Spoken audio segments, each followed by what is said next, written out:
The first thing Eleanor Whitaker heard as she stepped off the stagecoach wasn't the wind, or the hooves, or the creak of wagon wheels. It was the crack of a gunshot, clean sharp, merciless, splitting the dusty afternoon like judgment falling from the sky. The horses screamed and jerked, passengers ducked, and a cloud of red dirt swirled around her boots. Ellie froze where she stood, her carpet bag still clutched to her chest like a dying prayer. The echo lingered long enough for every heart to stop and reckon with it.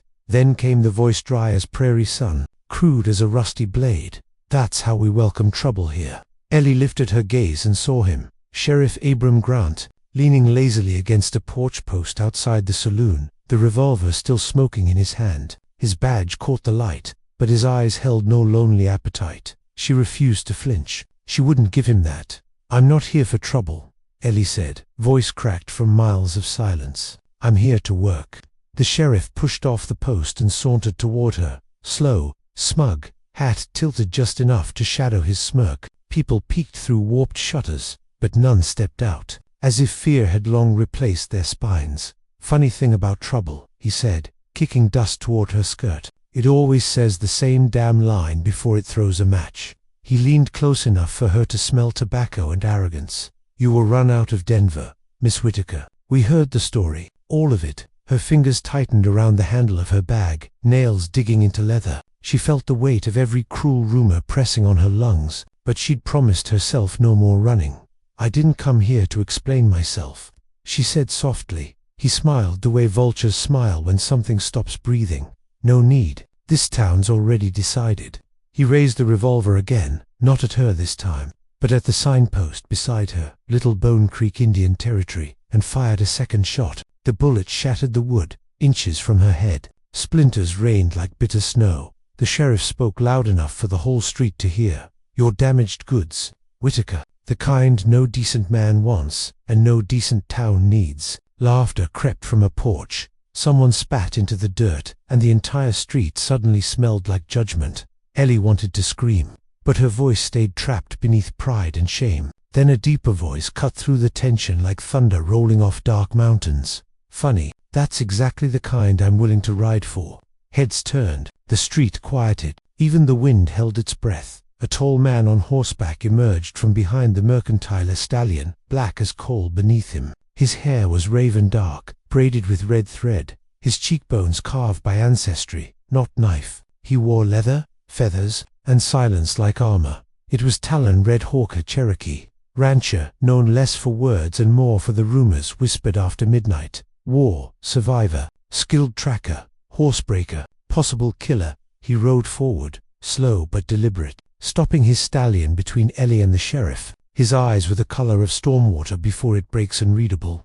"Ancient." Sheriff Grant scoffed. "Not your business, Rhett, unless you plan on taking in strays now." Talon didn't blink. A woman seeking peace ain't a stray, but a man firing warning shots at a lady might be rabid. The sheriff's face twitched, but he holstered his gun, not because he feared the law but because he feared Talon. Talon dismounted, walked to Ellie, and slowly picked up the hat she hadn't realized she dropped. He dusted it off, set it gently back on her head, and spoke so only she could hear. "Hold your ground. The wind can smell weakness." Her eyes burned, not from fear, but from a feeling she hadn't tasted in too long. Dignity. He lifted her carpetbag effortlessly. "Where you headed?" She swallowed, unsure whether to trust him, unsure of anything except that her knees might give way without someone to lean on. "My aunt's tailor shop," she answered. "Whitaker and Stitch, or what's left of it." Talon nodded once. "Then we walk." Sheriff Grant spat again, voice dripping with venom. "You'll regret harboring her, Red Hawk." Talon turned his head slightly, voice low and lethal. "Then regret is something I'll meet on horseback."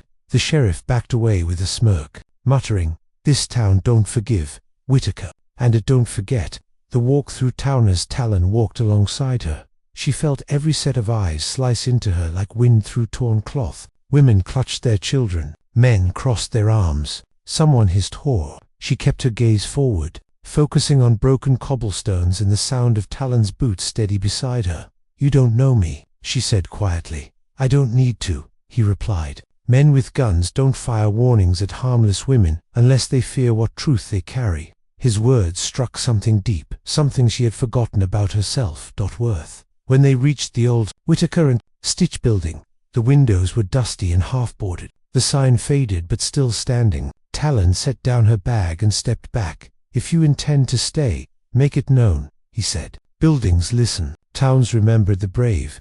Ellie faced the door, placed her palm upon the weathered wood, and whispered not to Talon, not to the sheriff, not to the town, but to the woman she used to be. "I am not finished." Talon's eyes softened for the first time. "You'll need allies," he said. "Do I have one?" she asked. He paused. Then, "That depends if you stay standing when the next shot is fired." She exhaled a slow breath, the kind that almost tastes like rebirth. "Will there be more shots?" she whispered. Talon turned away, mounting his stallion with movements so practiced it seemed he and the beast shared a soul. In Little Bone Creek, he looked down at her, voice turning to gravel. "There always are."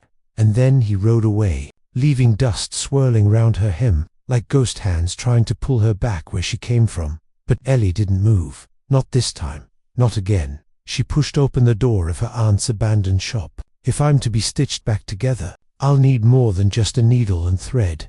The bell above the tailor shop's door groaned in protest as Eleanor Whitaker pushed it open and stepped into the silence of her aunt's forgotten world. Dust floated in sunbeams like restless ghosts. Bolts of fabric leaned against the walls, faded and sagging from years of neglect. A layer of dirt coated the old counter, and a forgotten pair of scissors lay exactly where her aunt must have dropped them the day she closed her eyes for the last time.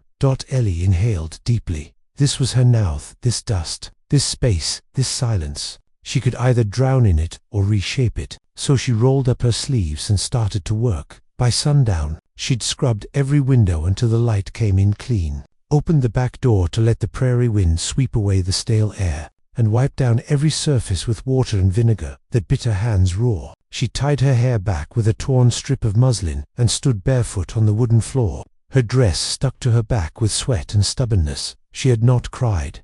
Not when the town spat on her name. Not when the sheriff fired at her head. Not when she realized her aunt had left her more debts than dresses. She had not cried, and she wouldn't, not for this town, not for Denver, and not for the version of herself that died somewhere between them. But she did pause, just once, as the sun dipped low and the shop finally resembled something alive again. She sat on the edge of the cutting table, shoulders heavy, staring at her cracked reflection in the window glass. That was when she heard the knock. 3 firm raps. She turned, half expecting the sheriff again, ready with sharp words and a sharper glare. Instead, a girl barely more than 16 stood in the doorway, red hair in a long braid, freckles across her nose, hands nervously clasped in front of her apron. She stepped just inside the threshold, like she wasn't sure she was welcome. "Miss Whitaker?" the girl asked. "I'm Miriam Talkingbird. My mother's Cherokee. My father was never really in the picture."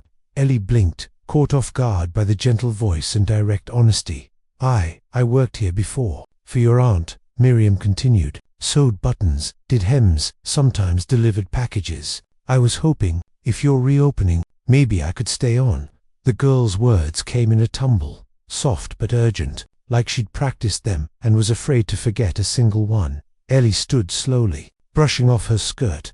"You worked for my aunt?" she asked. Miriam nodded. "She was kind to me, paid on time, taught me things when business was slow. She said I had a good eye." Ellie didn't answer right away. She studied the girl. Miriam's shoes were worn nearly through at the toes. Her hands bore calluses too thick for someone her age. Her apron was patched with care, but the threadbare cotton didn't lie. "Do you know how to handle an order ledger?" Ellie asked. "Yes, ma'am, sew on a curve, not just straight lines." "Yes, ma'am, I complete too, if it's not too fine."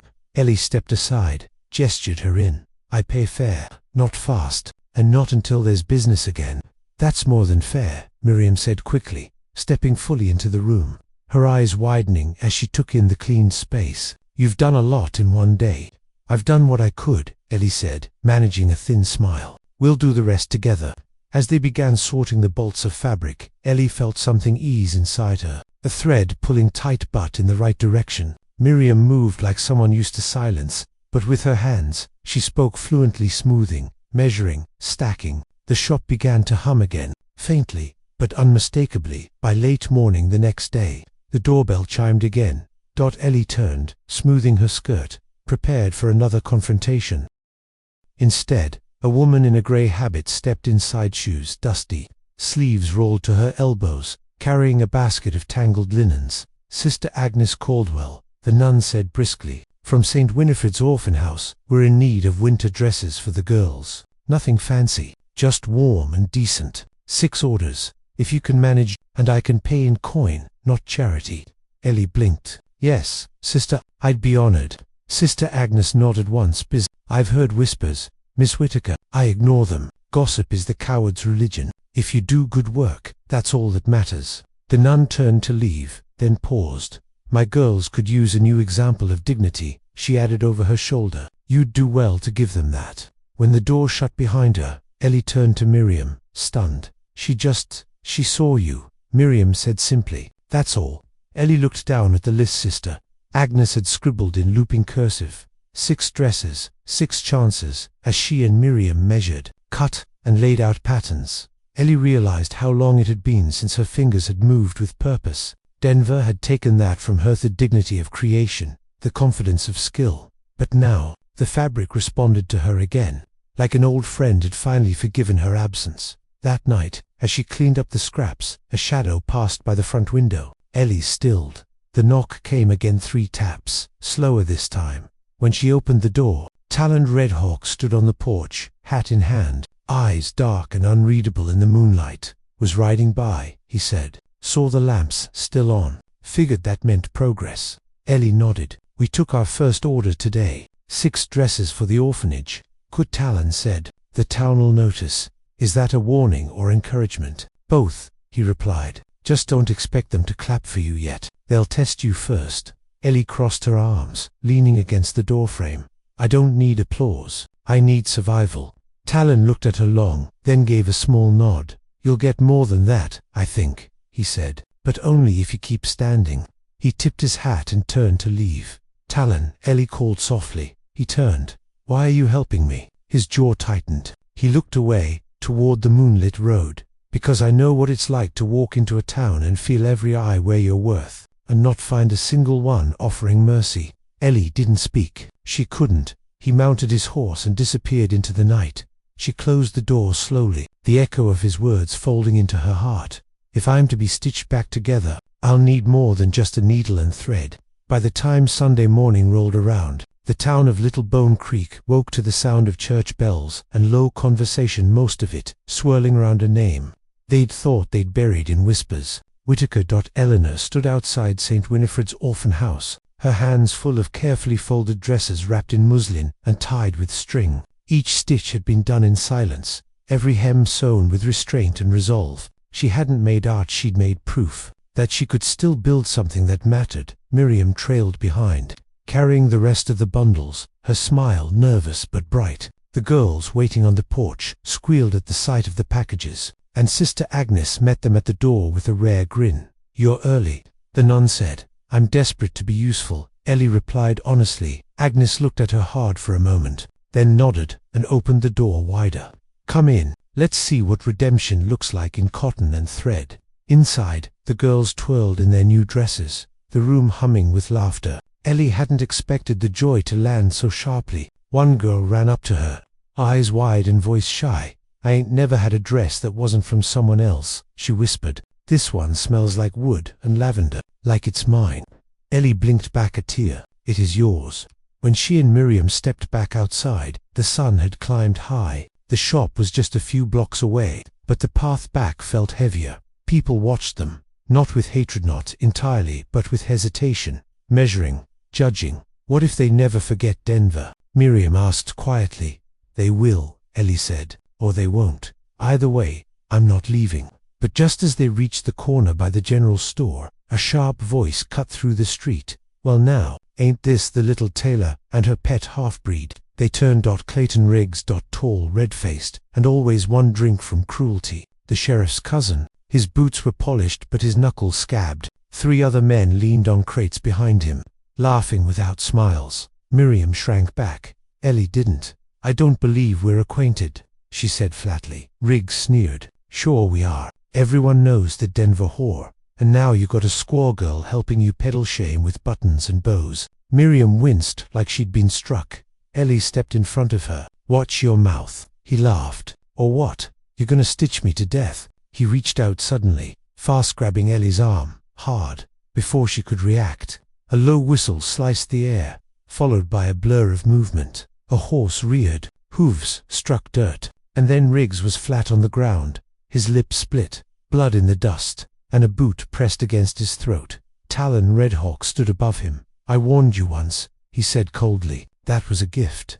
The other men stepped forward, hands twitching near Beltspot, stopped when they saw Talon's eyes. Something in them, something old, something not afraid to kill again. Ellie stared, stunned, not just by Talon's speed but his fury. It wasn't loud, but it was vast, like a storm held just barely in the cage of his skin. He removed his boot from Riggs' neck and turned to Ellie. "You all right?" She nodded barely. Riggs coughed, spitting blood. "You gonna let her hide behind your skirt now, Red? Thought you were a man." Talon didn't look back. "I'm not hiding her," he said. "I'm standing beside her." He reached for Ellie's hand and placed something in it. A piece of torn cloth faded red, with a circle burned into the center. "What's this?" she asked. "Branding mark," he said. "From the Redfield Ranch, South Pass. A man showed up at my property this morning, asking questions about you." Ellie's breath caught. "What kind of questions?" "The kind with a loaded gun slung loose. Said he was looking for a woman who ruined a man's life back east. He wouldn't give her name." Ellie went still, cold creeping up her spine. "I know who sent him," she whispered. Miriam looked between them. "Is this about Denver?" Ellie didn't answer. She couldn't. Talon nodded at the cloth. "That's your warning, which means he's not far." "I thought I had time," Ellie said softly. "You don't," Talon replied, "but you're not alone." She looked at him, then really looked, saw the line in his jaw that never softened, the coiled stillness of someone who'd lived with ghosts too long. He wasn't a man who offered help freely, which meant when he did, it was sacred. "Why are you doing this?" she asked again, quieter now. Talon didn't answer immediately. He looked past her, past the street, as if seeing a memory through dust and heat. "Because when the world names you broken, sometimes the only way to survive is to stand beside someone who's been there." And then he was gone. Ellie clutched the cloth, tighter.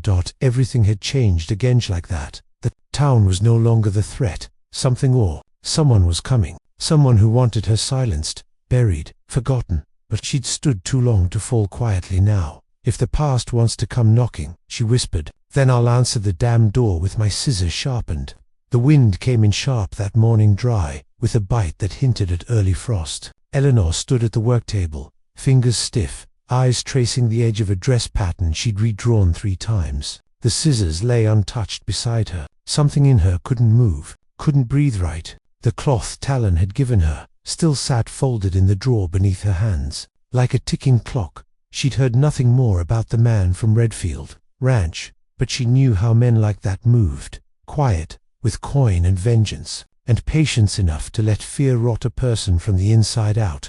Across the room, Miriam and Sister Agnes whispered over measurements and muslin. Orders had come in more than she expected. The mayor's wife had sent a note by courier asking for riding skirts. The undertaker's sister needed a mourning veil. The tailor shop, like it or not, was breathing again, but none of it could shake the chill in Ellie's spine. By mid-morning, Talon returned, not alone this time. Behind him rode a girl no older than 17, with dark braids, buckskin leggings, and eyes like polished amber. She sat tall in the saddle, rifle slung across her back like it belonged there. "This is Juniper Yazzie," Talon said, as they dismounted. "Apache mother, Dine father. She's sharp, quiet, and sees more in 10 minutes than most do in 10 years. Juniper offered a curt nod. "You're the one who stitched open gossip into closed mouths." Ellie blinked. "I what?" "She means you've rattled the town," Talon said, half a smile touching his lips. In a good way, she could have just said that. She did. In her way, Juniper slid off the horse with the ease of someone born to move unseen. She walked the perimeter of the shop, eyes scanning rooftops, alleys, shadow lines. "She's not here to sew," Talon added. "She's here to watch." "You brought a lookout?" Ellie asked. "I brought a shield," he said, "in case I'm not nearby when the past finds its way back." Miriam emerged from the back, hands covered in thread fluff and chalk. She stopped short when she saw Juniper. For a moment, silence hummed between the two girls like a tightrope. Then Juniper gave the faintest nod, and Miriam smiled. Another stitch in the seam.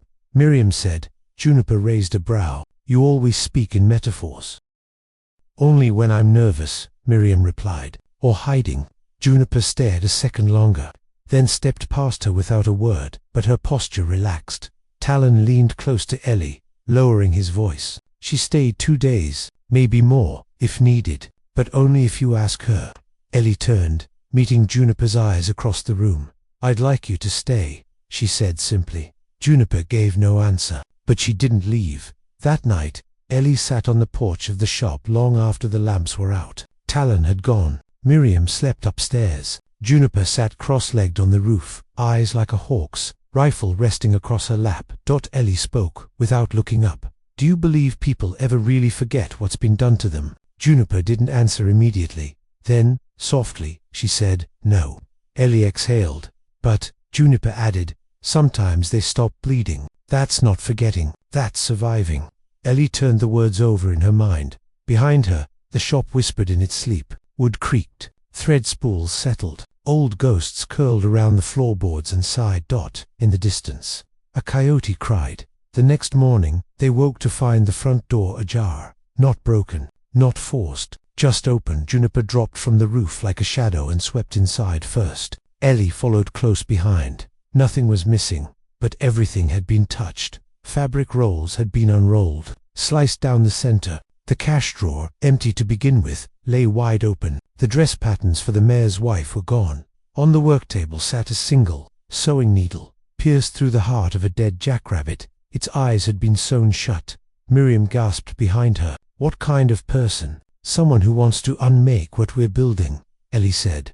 Juniper crouched beside the table, studying the floor. No footprints. He wore cloth boots, moved slow, measured, knows the rhythm of this place. Talon arrived less than an hour later. He took one look at the rabbit and muttered a curse in Dine. This ain't just about fear anymore, he said. This is performance, a message. Ellie's jaw tightened. He's trying to unravel me.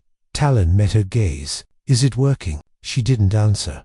That afternoon, Ellie gathered every scrap of cloth that remained usable. She and Miriam resketched the stolen patterns from memory. Juniper boarded the windows. Talon reinforced the locks. No one asked her if she wanted to leave. No one treated her like she might. Instead, they closed ranks around her. At dusk, Sister Agnes returned with a note. No return address. Just a smudge of wax. Inside was a single line, typewritten. You can wrap yourself in cotton and lies, but I'll always see the ruin underneath. Ellie stared at the words for a long time. She didn't cry. She didn't tremble. She walked to the back of the shop, pulled the black morning dress from the rack, one she hadn't sold. Hadn't planned to, and began to stitch silver lining into its sleeves. A hidden message, sewn in Morse, just for her.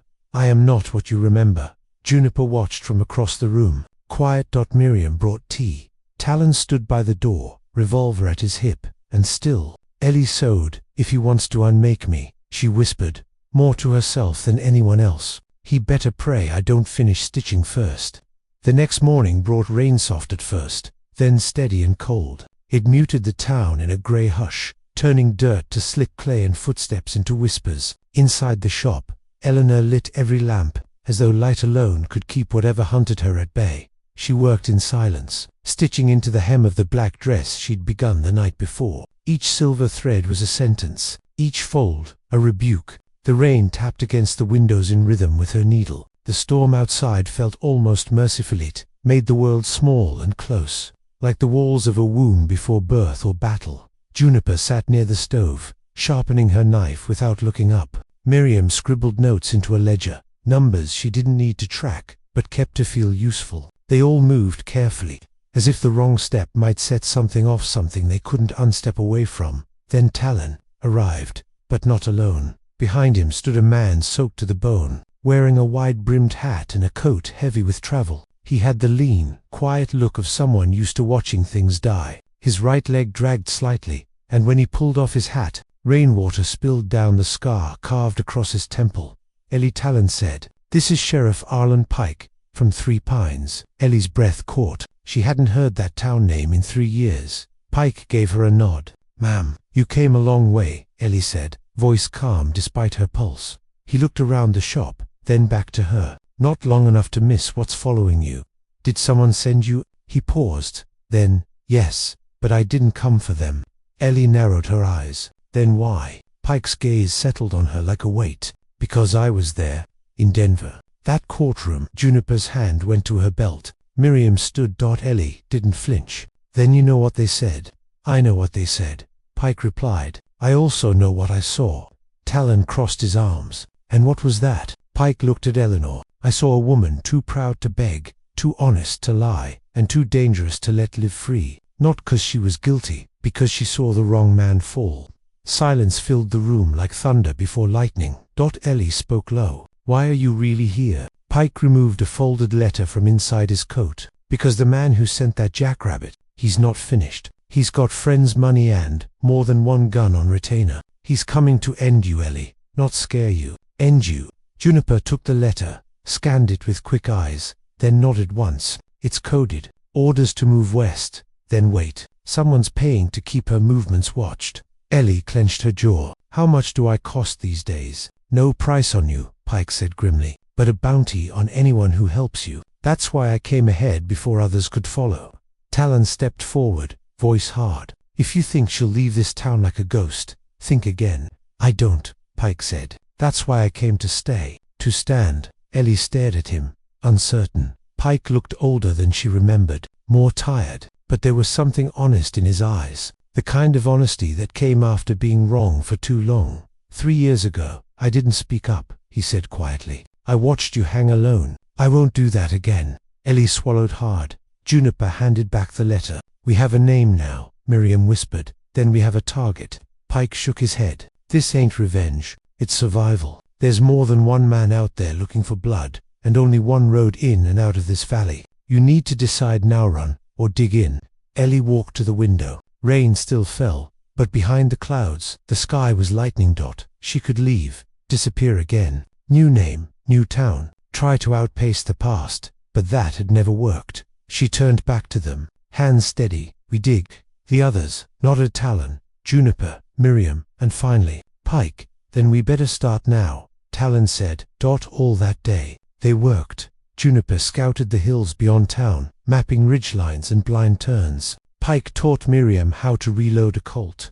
Talon reinforced the rear door, moving sandbags and crates. Ellie sewed, her hands flying, her jaw tight, crafting patches that could hold blades, dresses that could hide bullets, and inside each one, a message stitched in thread. You are not forgotten. You are not alone. By sunset, the storm had cleared, and the wind shifted. Talon stood at the edge of the porch, staring south. He said nothing, but Ellie stepped beside him, looking in the same direction. A plume of dust curled in the distance. Horses. Horses. 4, maybe 5, still far off, but coming fast. She didn't flinch, didn't hide. Instead, she looked Talon in the eye and said, let them come. I've sewn armor into my skin. The riders came just after nightfall. They didn't thunder into town with guns drawn or war cries in their throats. They came quiet, slow, like a bad memory returning in pieces, bootstep by bootstep. Rain had softened the dirt roads, muffling the sound of hooves, but the tension in the air announced them loud enough. Eleanor stood inside the shop, her back straight, palms flat against the work table. Behind her, Miriam held her breath beside a half-finished bodice. Juniper was on the roof again, this time with more than just a rifle. She had set small glass bottles filled with oil along the ledge, ready to catch and throw flame if the need came. Sheriff Pike leaned against the front doorway, revolver on his hip, eyes shadowed by a tilt of his hat. Talon paced behind the curtain near the front window, blade resting loose in his fingers. The first of the riders dismounted and stepped into the amber glow of the lamplight. He was tall, pale, hands gloved in doeskin. No badge, no insignia, just a black coat and a thin-lipped mouth that didn't smile. His name didn't need to be said. Loudly had seen it stitched across too many court documents, too many nightmares. Clayton Marrick, the banker's man, the one who cleaned up messes no jury could convict. Even in, he drawled, looking toward the lit window like he could see through it. Pike stepped fully into the doorway. Evening. Marrick's gaze slid to the sheriff. Wasn't expecting company. You were expecting a funeral. Marrick smiled, but it didn't reach his eyes. Just a conversation. We got ears for that, Pike said. But keep your hands still. Behind him, Talon murmured. This one don't start fights. He finishes them. Ellie took a breath, then stepped out from behind the curtain. Marek's expression didn't change, but something in his shoulders shifted like a predator recognizing a trap had teeth. Well now, he said, a tailor with thorns. They said you'd wilt. I don't sew for ghosts, Ellie replied, voice even. What do you want? You know what I want. He wants his property cleaned up. No witnesses. No tales. I wasn't his property. You were a loose end. She's not anymore, Pike said. This town has eyes, laws, guns. Marek turned slowly to the sheriff. Laws ain't ever stopped men like him. No, Pike admitted, but they sure do slow his dogs. Marek studied them both. You've got one night to change your mind. After that, things get difficult. He tipped his hat, then turned and walked back into the dark, vanishing like he'd never been there. The other riders didn't speak. They turned with him, disappearing into the shadows beyond the lantern glow. No gunfire, no threats shouted, just silence. Ellie's knees nearly gave, but she locked them tight. Juniper climbed down from the roof without a word. Talon exhaled slowly. He'll circle. Wait till he can't wait anymore. He's giving us time on purpose, Ellie said, to unravel ourselves. Pike nodded. He wants Doubt to do his work for him. I'm not afraid of his kind, Miriam said, surprising everyone. Men who speak in riddles and wear fear like perfume. They're cowards. They use mystery 'cause their strength isn't enough. Ellie looked at her. You sure? Miriam held her gaze. I am now. That night, no one slept. They locked the doors, blocked the windows, loaded weapons, counted bullets, sharpened knives. Juniper planted noise traps in the alleyways and cups, tied with wire, dry beans that would rattle if disturbed. Pike marked every blind corner in chalk. Talon laid out gear for a midnight run, just in case. And Ellie finished the dress, not the morning one, a new one, dark red, heavy thread, reinforced seams, a warrior's gown. She didn't know who it was for yet. Maybe herself, maybe someone else, but it felt necessary, like armor, like memory given form. Around 2 in the morning, Juniper tapped on the window. Campfire, Southridge. They've stopped, waiting. Pike joined her, probably drinking, playing cards, or planning. Same thing. Talon looked to Ellie. What now? She answered without flinching. We don't wait, we watch. We study him like he's studied me, and so they did. 4 hours. Until the lamps burned low and the edge of dawn crept into the sky like a whispered promise. Then something shifted, a movement beyond the ridge. Juniper saw it first. One rider, breaking formation. They all moved to the window. A single horse approached, smaller, slower, hands raised. It wasn't a man, it was a woman, wrapped in a cloak, face drawn and worn. She stopped 20 feet from the shop and called out, I'm not here to hurt you. Ellie stepped outside, Pike and Talon flanking her, weapons drawn but lowered. The woman pulled back her hood. Her face was scarred, one eye pale, but there was something familiar in the way she held herself. You're Eleanor Black, she said. Ellie nodded. And you are someone who knows Marek's real name, and what he did to your sister. Ellie froze. You're lying. The woman's voice cracked. I wish I was, but I was there, and you deserve to know why it all happened. Ellie's heartbeat roared in her ears. Talon stepped forward. This a trap? No, the woman said. It's a confession. And then she said the name, the one Eleanor had buried, the one she hadn't dared speak aloud since that courtroom, the name of the man who started it all. His name wasn't Clayton Marek, was Thomas Hale, and he was your father's killer. Ellie staggered back half a step, the name echoing in her skull like a pistol blast in a canyon. Thomas Hale. The name had lived in her bones longer than guilt, longer than fear. She'd stopped speaking it the day they lowered her father into the red dirt, and now, here it was, again dragged back to life by a woman with a scarred face and a voice laced with regret. Pike stepped forward. What did you just say? The woman looked at him, then back to Ellie. Thomas Hale. He used the name Clayton Merrick when he took over the mines, changed identities like boots cleaned them with blood. Talon narrowed his eyes. You expect us to believe that? That the man hunting her is the same man who killed her father, framed her sister, burned half of Paloma Ridge to the ground? Her voice wavered, but not with uncertainty. I rode with him. I watched. I helped. I was 20, stupid, scared. Ellie's fists clenched so hard her nails drew blood. What's your name? she asked Dinah Elwood. Juniper's eyes flared. "You're the firebrand from Coal Ridge. You vanished after the river raid." "I didn't vanish," Dinah said. "I hid, and now I'm done hiding." The room spun. Miriam steadied Ellie by the elbow, but Ellie pulled away. She turned, walked back inside the shop, heart hammering like a drum caught in a landslide. Dinah followed Dot inside. Eleanor moved to the work table, laid her hands on the red dress she'd sewn. Her voice came low. "Tell me what he did." "All of it." Dinah hesitated, then began. "He wasn't always Thomas Hale. He used to go by Elias Wren's smuggler, card shark, sometimes bounty killer. But he was smart. Too smart to stay on the fringe, so he bought a name, bought land, and buried everything he didn't want known beneath that mine. Your father, Sheriff Black, tried to stop him. He found documents, names, deeds, bribes."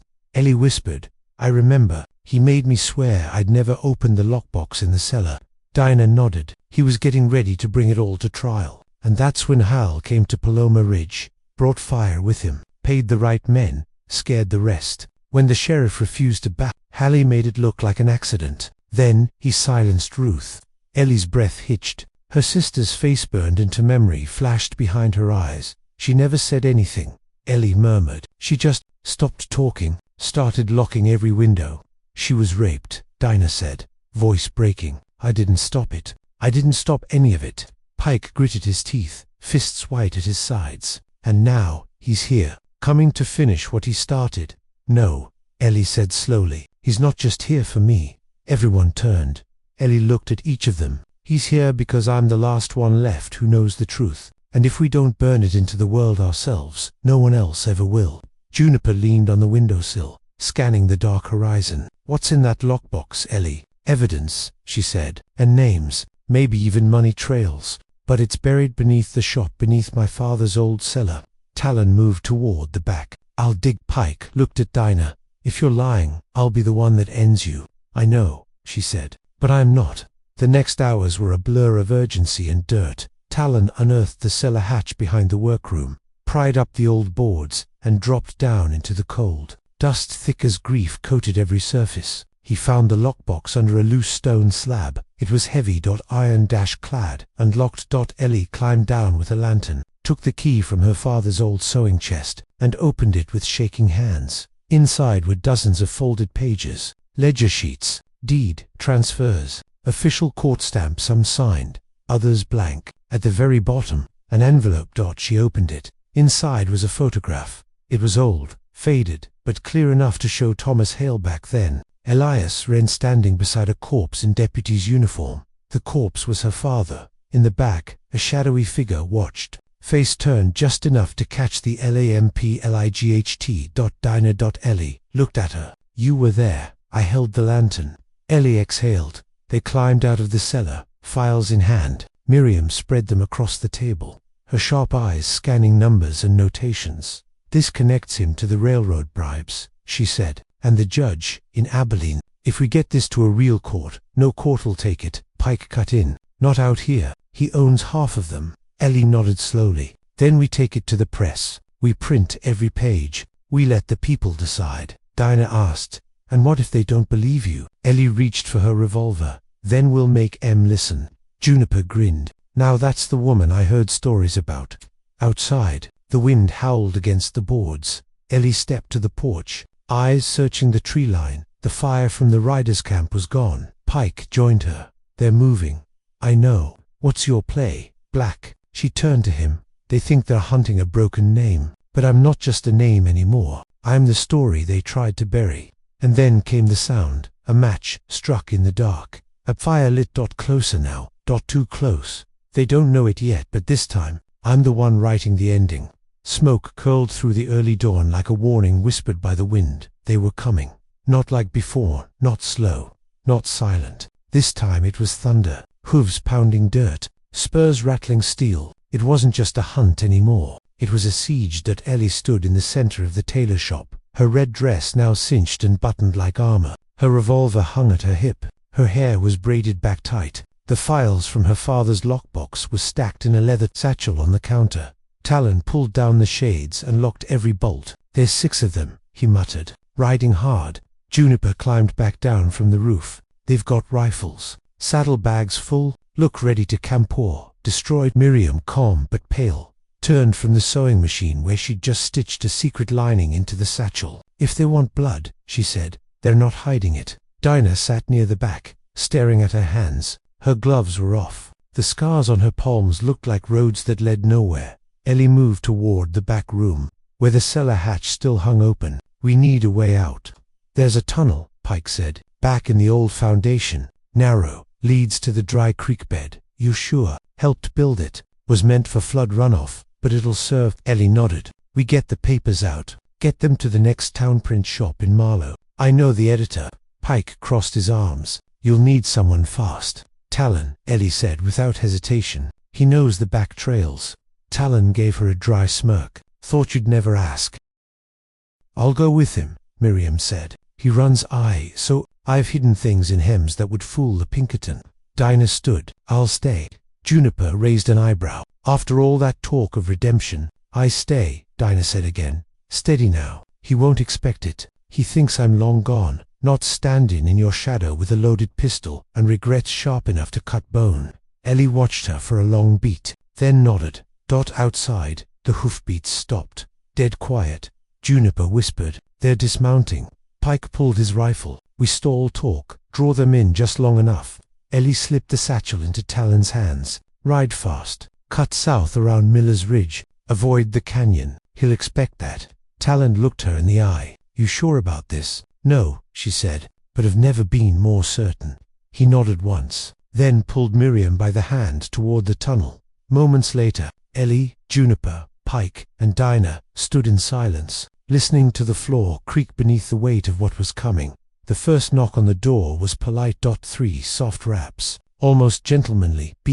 Pike stepped forward and cracked the door, just wide enough to show his badge and the barrel of his shotgun. Clayton Merrick stood on the porch. Behind him, 5 riders, all clad in dust and cruelty. One of them, broad shoulders, crooked nose, held a torch. You're trespassing, Pike said. Merrick smiled. Town don't seem to mind. This town's got new laws. I never cared much for the old ones. From behind the counter, Ellie's voice rang out. Then maybe it's time someone made you care.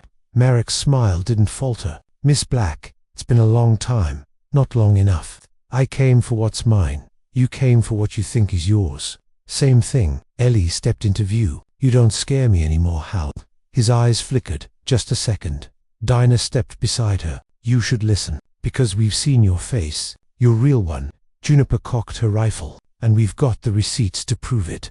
For the first time, Merrick's smile dropped. Where are they? Riding hard, Pike said. And too far for you to catch without wings. Merrick stepped forward. Inside the shop, every weapon raised, and then the shouting began. Fire! Someone yelled from outside. The torch. He threw it. Flames caught on the porch rail. Juniper reacted fast.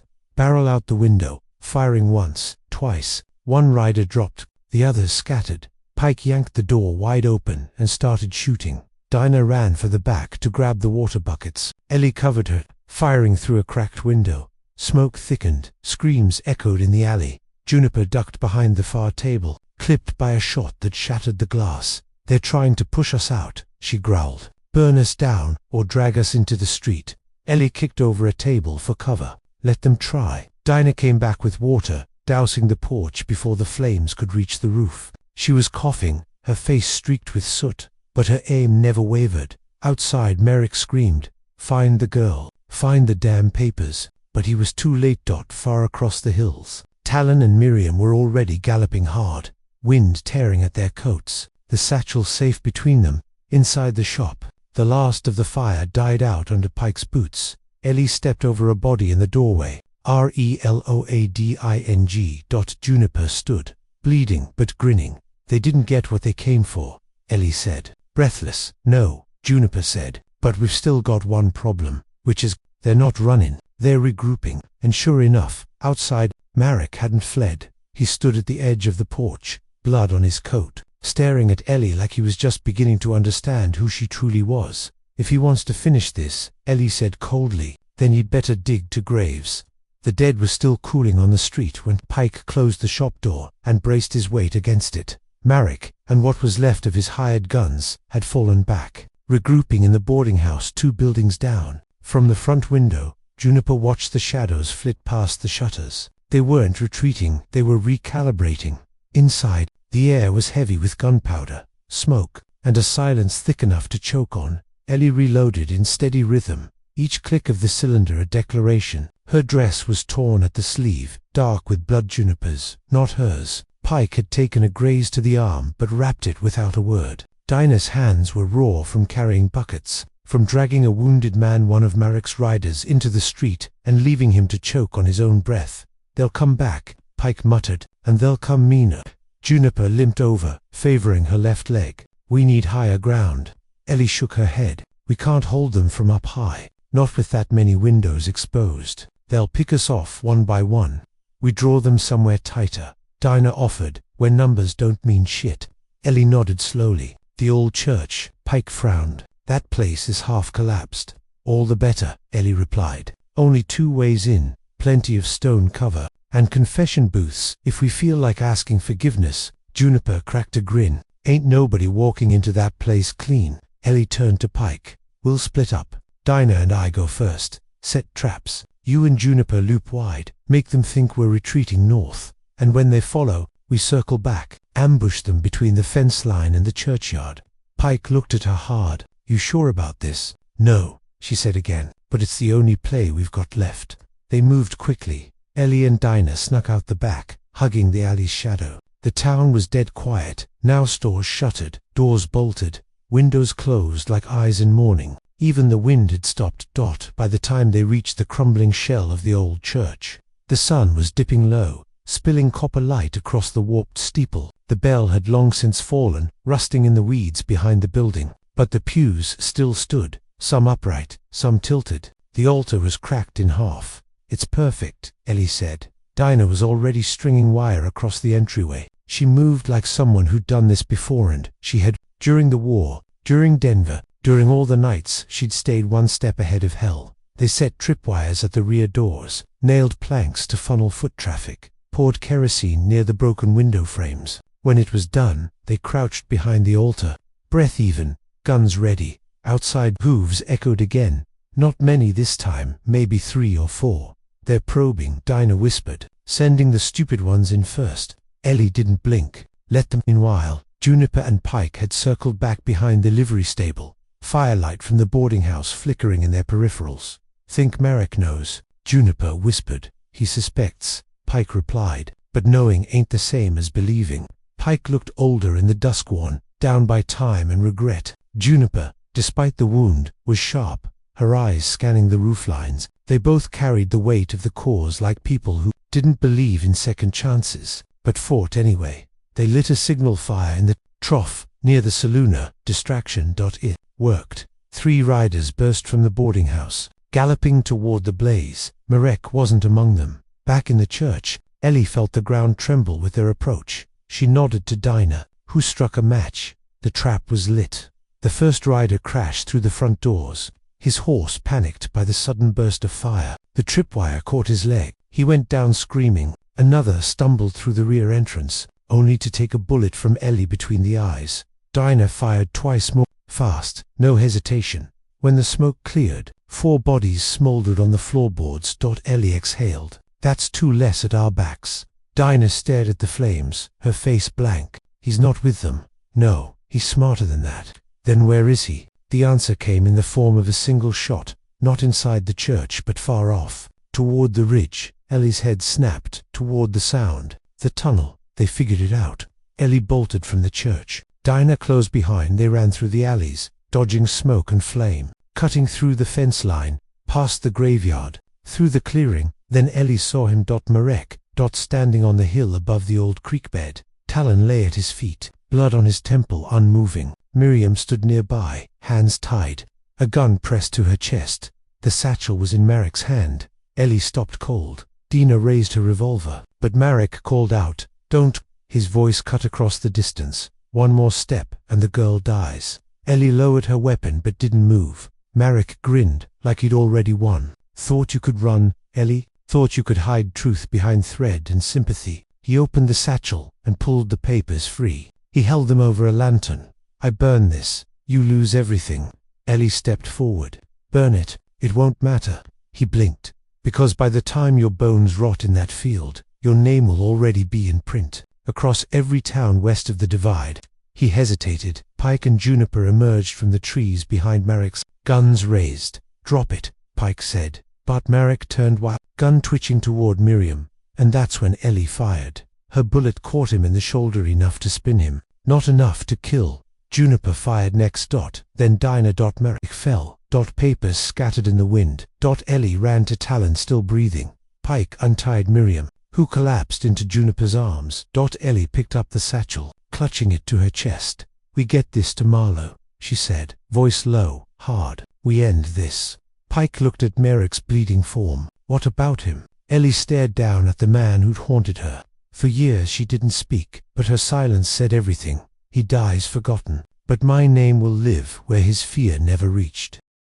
The sun hadn't yet climbed over the ridge when Ellie stood in the doorway of the sheriff's office, staring down at the battered ledger Pike had dug out from a locked drawer. The air inside was still thick with the scent of old whiskey and gun oil. Behind her, Dinah paced, boots scraping the floorboards. Juniper leaned against the window, arms crossed, gaze fixed on the horizon. Talon rested upstairs, unconscious but stable. Miriam watching over him like a silent sentinel. The satchel sat between them on the desk, open now. Its contents spread like spilled blood across the wood. Affidavits, correspondences, ledgers, property deeds, all bearing names, dates, and signatures tied to Merrick's empire of coercion and shame. There's enough in here, Pike said, tapping one weathered document, to put half of Silverton's council in irons, and the other half under dirt. Juniper added grimly. Ellie didn't flinch. Then we ride.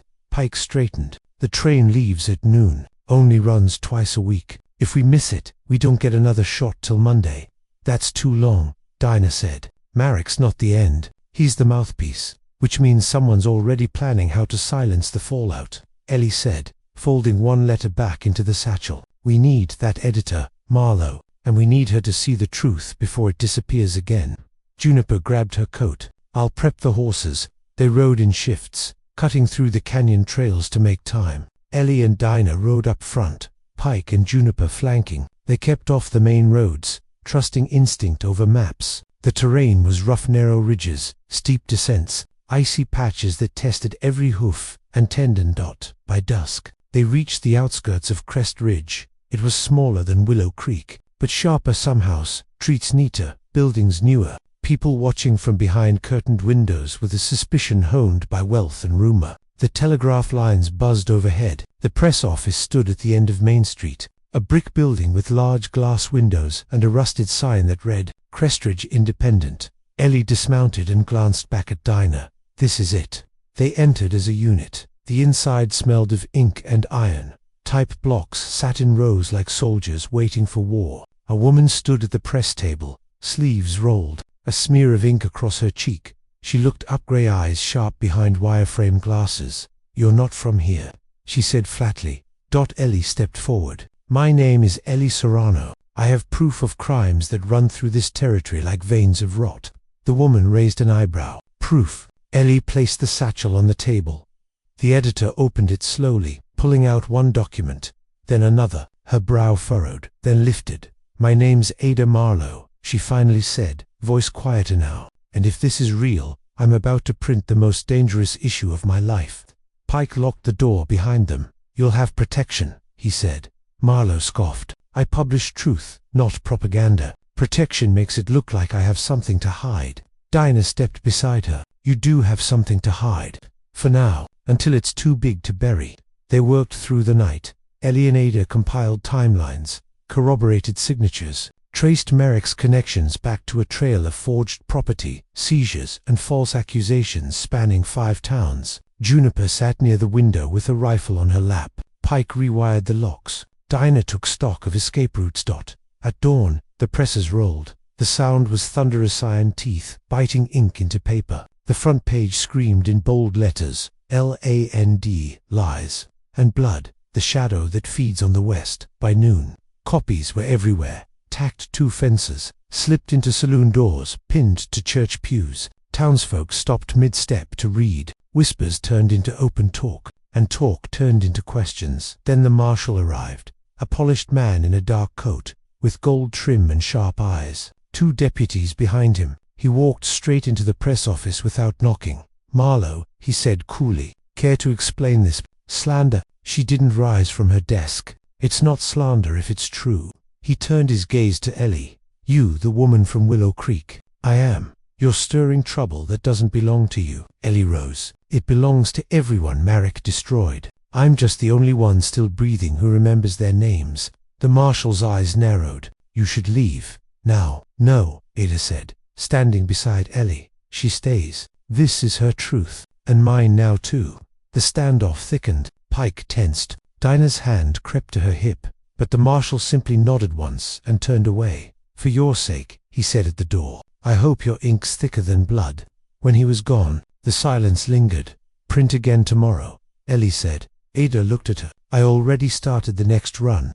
News traveled fast. By evening, the telegraph wires buzzed with demands for retraction. Lawyers arrived. Threats came. So did donations, letters of thanks, names of new victims. One of them was from a woman in Silverton. Her name was Amelie. Her story mirrored Ellie's. "She's ready to testify," Ada said. "She ride tomorrow." Ellie stared at the letter, her hands shaking. It was working. "Do you think it's enough?" Dinah asked quietly. "No," Ellie said, voice hollow. "But it's the first stone." Outside, a crowd had formed. People holding the newspaper, pointing at names. A man spit on the name Leland Marek and walked away smiling. Justice was a slow thing. But today, it had a voice. "We cracked the silence now. We see who screams first." The wind shifted over Crestridge just past dawn. The sky held a stillness that felt unnatural, like the earth was holding its breath. Ellie sensed it the moment she stepped outside the press office. The air was different, too quiet. No carts rolling, no voices in the distance, no dogs barking. Just the buzz of tension wrapping the streets like a fuse, waiting to catch. Juniper met her on the porch, rifle slung low, jaw tight. "Something's off." Pike came round from the side alley, brushing dust from his coat. "Telegraph lines were cut sometime last night, northbound, probably east too." "They're trying to isolate us," Dinah said, stepping out behind Ellie. "If they can't silence us, they'll box us in." Ellie looked down the street. Small groups had begun to form, men standing too still, too silent. Not locals, not anymore. A woman ran up the walk, toward them, out of breath, holding a paper stained with dust. Ada took it, eyes scanning. "It's from Silverton," Ada said, voice thin. "2 of the women we printed have disappeared. One of them, Amelie, the one who sent the letter, is missing." The paper slipped from her fingers. "They're escalating," Pike muttered. "No," Ellie said. "They're warning us." Juniper shifted beside her. "Then they'll come tonight." By afternoon, the press office had become a fortress. Pike boarded the windows. Juniper rigged tripwires with oil cans out back. Ada moved the press to the cellar, where copies of the second edition stacked like ammunition. Dinah rode out to a nearby homestead and returned with dynamite and canned goods. No one asked where she got them. They didn't need to dot inside. Ellie read the testimonies again over and over, letting each line brand itself into her mind. Names, places, signatures, every word, a piece of someone who'd been silenced, buried under power and gold. She stared at one document: land deed transfer, forced under threat, belonging to a widow named Clara Reeve. Her husband had died in a fire Marek's men called an unfortunate lightning strike. It was signed with trembling ink. Forced, stolen. Ellie blinked hard and shoved it away. "We can't save them all," Dinah said softly from the doorway. "But we can name them," Ellie replied. "So they're not ghosts." Just after sundown, the knock came. 3 hard raps. Then a voice. "Come out. We won't ask again." Pike moved to the door but didn't open it. "You boys brought paper, or just guns?" he called. Silence. Then the crack of a shot into the doorframe. Ellie flinched. Juniper ducked to the window. 4 out front, 2 on the left flank, another circling back. She whispered, "Uniforms, bought ones, hired blades. They won't burn the building," Ada said. "Not with the press inside." "Then they'll try to bleed us out," Pike replied. Ellie stood. "Then we make it loud." The first wave came just after midnight. Gunfire split the silence, shattering the front windows. Smoke grenades rolled in, choking and yellow. But Pike had seen it coming. He tossed wet cloths over their mouths, guided Ada to the cellar. Dinah and Juniper returned fire from side windows, taking 2 men down before they crossed the porch. Ellie stayed by the rear, clutching the ledger to her chest. The men didn't shout orders. They moved like shadow-strained, efficient, but they underestimated the will of people with nothing left to lose. A Molotov from Juniper lit the porch. Screams followed. The air turned orange. They fell back. For a time at dawn, smoke still curled from the edges of the press building. Blood streaked the floor near the front door. Pike was wounded in the shoulder. Juniper's left hand was burned. Dinah hadn't said a word in an hour, still staring out the broken window. Ellie paced in silence, gripping a half-burned letter. "They'll come again," she said. "They're regrouping." Juniper replied, cradling her bandaged hand. "Maybe more men. They know they can't out-talk us, so they're trying to outlast us." Ada rose from the cellar steps, clutching the 3rd edition. "They won't win," she said. "I printed names, deputies, mayors, judges. I printed what they did and where they buried the rest." "Then we need to run," Pike said. "Get the papers out. Get to the train." "There's no train," Dinah said finally. "They burned the bridge south of Raven's Hollow." Ellie didn't react. Her hands slowly folded the letter in front of her. "Then we walk," Juniper snorted. 30 miles through Canyonland. No food, no backup. "They think we won't," Ellie said, voice steel. "They're betting on fear. They always have." Dinah looked at her. "And what are we betting on?" Ellie turned toward the broken door. "Hope," she said, "and just enough rage to carry it." Outside, smoke still lingered. Townsfolk began to emerge. One by one, people stepped forward, some carrying tools, some bandages, a few with rifles. They didn't speak, but they stood beside her. Ellie felt it in her chest, something stubborn and rising, a quiet kind of defiance. "They're not done yet," Ada warned. "No," Ellie whispered, watching the horizon darken. "But neither are we. We're not surviving this. We're about to burn it all down." They rode into Silverton at dusk, not as saviors, but as shadows stitched to the dust. The town hadn't changed much. False front buildings, creaky saloons, a shuttered schoolhouse at the edge of the street, but everything felt watched. Like even the wind had ears now. Ellie could feel it in her bones. The silence was wrong. The townsfolk didn't greet them. They watched from behind curtains and corners, expressions hollowed out. Fear hung like wood smoke, invisible but choking. Juniper pulled her hat low. Either they know what's coming, or it already came. Ellie guided her horse down Main Street, every hoofbeat echoing too loud. Pike stayed close behind, pistol resting in his lap. Dinah rode flank, eyes darting to every rooftop. Ada and the others circled in a loose column. They weren't hiding anymore. The newspaper satchel was now more than a bundle of pages. It was a fuse dot. At the far end of the street stood the Silverton Telegraph office, once bustling, now locked. The windows were dark, the blinds drawn. Ellie slid off her horse and stepped to the door, her boots creaking against the wood planks. Locked. Dinah kicked it in. Inside, dust danced in the orange light. Ellie moved quickly, her hands familiar with the presses, drawers, typeset. She didn't need to look. Her body remembered every lever, every click. She dumped the satchel across the desk and unrolled the newspaper. "This has to go out. Tonight. We don't have the typeset," Juniper said. "We do now." Ellie pulled the plate molds from the bottom of the bag. Two editions. One with Marik's name, one with proof. Pike looked over her shoulder. "You're gambling. They still have distribution lines." Ellie didn't answer. She just loaded the plate. They worked in silence. Pike cranked the press with his wounded arm, grunting through the effort. Ada sorted stacks of paper, her fingers blackened with ink. Dinah loaded the finished pages into wax paper sleeves. Juniper watched the windows. When the first dozen were printed, Ellie held one up. The headline read, "They called her broken goods. Then he bought the whole damn store."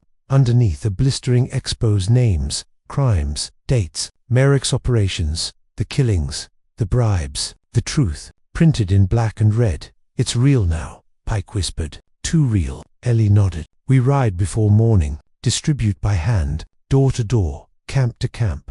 Juniper stepped closer. "You're forgetting something." "What?" "We're not the only ones printing lies." Outside, a bell rang. The sound of a door slamming open. Then hoofbeats, fast, loud, coming toward the telegraph office. Down. Dinah yanked Ellie to the floor. Gunfire ripped through the front windows. Glass exploded inward. The paper stack caught flame instantly from a tracer round. Pike threw himself over the press to shield it. Juniper fired back. 2 quick shots out the broken window. Ellie grabbed what papers she could. Ada, the back door. They spilled out into the alley, pages trailing like feathers in a storm. The alley opened to a back street where 2 horses were still tied. Ellie shoved Ada onto one, then climbed up herself. Juniper and Dinah ran for cover as bullets pinged off the brick behind them. Pike was last-stimping, bleeding again. "Take this." Ellie tossed him the second satchel. "Ride north." "No, I stay with you." Pike. He caught the bag and turned, firing 2 blind shots behind him, then galloped off toward the northern gate. Ellie wheeled around. A dark shape stepped from the smoker man with a wide-brimmed hat, silver concho band glinting in the firelight. "You always did know how to make a mess," Ellison Merrick said. She froze. She froze. It had been 6 years, but his voice hadn't aged a day. Smooth, slick as blood on porcelain. "You're supposed to be dead," Ellie said. Merrick grinned. That was the idea. He walked toward her, boots crunching glass. Behind him, more shadows formed. His riders, his men. "I gave you a chance to walk away," he said. "And what did you do? You brought a printing press to a gunfight." Juniper raised her rifle. "We brought something a hell of a lot louder." Before Merrick could respond, a second gunshot rang out. Not from them. From behind him. One of Merrick's own men dropped to the ground. Confusion exploded. Dinah tackled Ellie behind the water trough. Juniper returned fire. Ada clutched the reins, tears streaking through soot on her cheeks. Another gunshot, then shouting. 2 more of Merrick's men turned on each other, screaming accusations. Ellie watched it unfold. "They read it," she whispered. "The paper." Some of them read it already. Merrick looked around, jaw tight, his empire cracking in real time. "We keep going," he shouted. "Burn every copy. Find the girl." But it was too late. The spark had caught. Ellie stood, hands trembling but eyes clear. "You built your kingdom on lies, Merrick," she said, "and all it took was the truth to set it on fire." Merrick raised his gun. A shot rang out. His arm jerked back. The weapon flew from his grip. Juniper stepped from the smoke, rifle still aimed. "Told you not to blink." Pike galloped back in from the north. 2 riders flanking him, locals who'd taken a copy and now rode behind him with torches, shouting to the town. More doors opened. More footsteps. A crowd gathering. No guns. Not yet. But eyes. Watching. Judging. And believing. Ellie held up the last unburned copy of the newspaper. Her voice clear as the dawn behind her. "This is who he is. You've seen it. Now decide who you want to be." Merrick looked at the faces staring back at him. People he'd ruled through fear, now holding pitchforks, shovels, or nothing at all, just rage. He took a step back, then another. If the truth can bleed, it can also damn well bite. The smoke had cleared, but the town still held its breath. Ellie stood in the middle of Main Street, her coat torn at the shoulder, the last newspaper copy tucked under her arm. Merrick was gone, dragged off in silence by his own men, those who hadn't turned against him, yet no longer followed him with conviction. He didn't beg, he didn't plead, he just looked at Ellie one last time, and in that moment, he didn't look like a king or a villain. He looked tired, like the truth had finally caught up to him, and it had teeth. The crowd had dispersed slowly after. Some offered nods, some offered nothing, but something had shifted in their eyes. Not forgiveness, but recognition. Ellie walked back into the telegraph office. The press still stood, scorched on the side, but intact. Ada was sitting beside it, her boots still soaked, eyes bloodshot from smoke and sleeplessness. "Is it over?" she asked. "No," Ellie said, pulling off her hat and setting it gently on the table. "But the lie is." Pike stood by the doorway, his arm wrapped, eyes distant. "They'll come back," he said. "Someone always does. Greed, hate, power. They never ride far." "Maybe," Ellie answered. "But next time, folks will remember what truth looks like, printed in black and red." Juniper limped in behind him, blood dried at her temple, one sleeve torn open. She tossed the cigar on the desk and sat down with a grunt. "We should charge a dime for every damn copy," she muttered. "War's expensive." Ada smiled weakly. "We didn't start a war. We finished one." Juniper said. "No." Ellie's voice softened. "We just reminded people they had a choice." In the following days, the town changed, not quickly, not completely, but meaningfully. The telegraph office reopened, this time with Ada helping Ellie edit a weekly column titled Truth on the Wind. It wasn't about revenge or scandal. It was stories of those left behind, those forgotten, and those who refused to stay broken. People started talking again, not just about Marek, but about what they allowed, about silence, about shame, about standing by.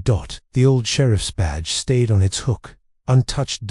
No one wanted a new lawman yet. They needed time to learn how to govern themselves first. Pike didn't leave, neither did Dinah. The four of them stayed, mending walls, tending fires, cleaning the ashes from the streets. No one asked them to, they just did. One evening, Ellie stood on the porch of the office, watching the horizon bleed into gold. She held a coffee cup in both hands, ceramic chipped, warm in her palms. A breeze came off the plain, soft and cool, tugging her coat open just enough to feel like a breath. She looked down at the press still, humming behind her. She hadn't just built a paper, she'd rebuilt herself, and this time, no one got to name her but her. Ada stepped beside her. You ever missed the quiet? Ellie laughed softly. Sometimes, but quiet's dangerous, makes room for lies. Ada nodded. Think you'll ever leave? Ellie looked back at the sky, thought of the road, thought of the girl she'd been when she first left the broken camp, carrying nothing but shame and a stitched-up soul. Then she looked at the town below, where a little boy chased his sister around a water pump, where someone was hammering a new sign onto a bakery door, where a group of women sat on steps, swapping stories like stitches. No, Ellie said, not this time. She reached into her coat and pulled out a folded copy of that first paper. It was wrinkled, edges yellowing, but the headline still read bold and clean. They called her Broken Goods. Then he bought the whole damn store. Ada smiled. That line still makes my chest ache. It should, Ellie said. It means we're still alive enough to feel it. Down the street, Pike strummed a slow chord on an out-of-tune guitar, and Dinah was laughing at something Juniper said. The sound carried on the wind vent, but honest. Ellie turned toward the press and tapped the side of the metal frame. One more edition, she said. Ada raised a brow. About what? Ellie smiled, eyes bright. Redemption. Because maybe broken isn't something you fix, maybe it's something you build from.